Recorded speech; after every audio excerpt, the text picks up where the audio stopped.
Many people like to go diving when they are on vacation. This family is getting ready to dive off the coast of Florida. But this is no ordinary dive.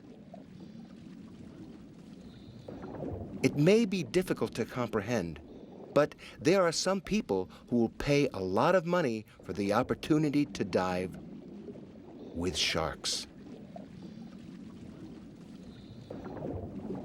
Shark tourism is big business in some places, and that's raising questions about how close people should get to them. I actually had a chance to lay down on the bottom, and the sharks were right in front of me, and I could see their mouths and their eyes, and they actually brushed up against me, and it was just really cool. Several times a week, diving instructor Jeff Torodi takes customers to swim and even play with these harmless nurse sharks. But he no longer feeds the sharks as he once did. In January 2002, Florida became the first U.S. state to ban the feeding of marine wildlife. That followed a summer of shark attacks which caused a lot of negative publicity.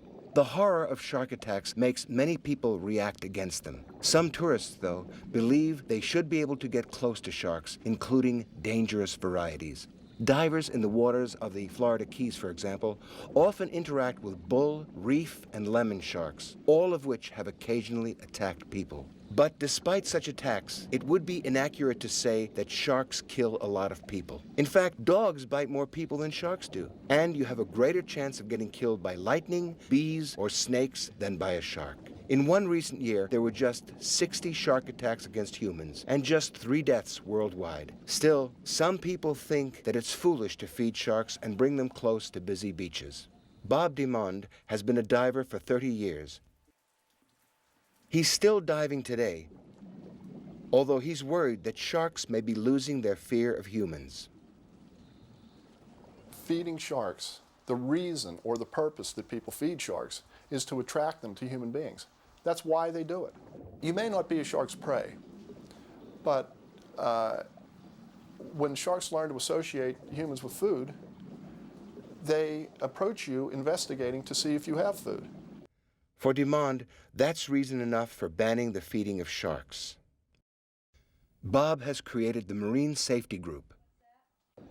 Their goal is to ban all shark feeding. If you feed a wild animal, you are greatly increasing the chance that that animal will attack humans. That is why it is banned in every national park in the United States and Canada.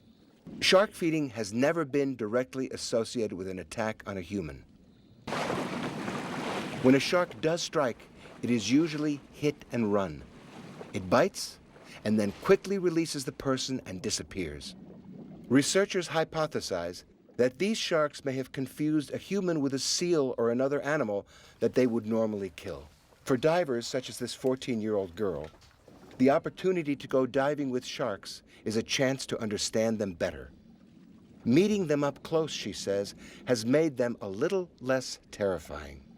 I thought they'd be more scary, but they're not. They're a lot more calmer than I thought they would be. I thought it was pretty cool. It was really cool. Once in a lifetime experience.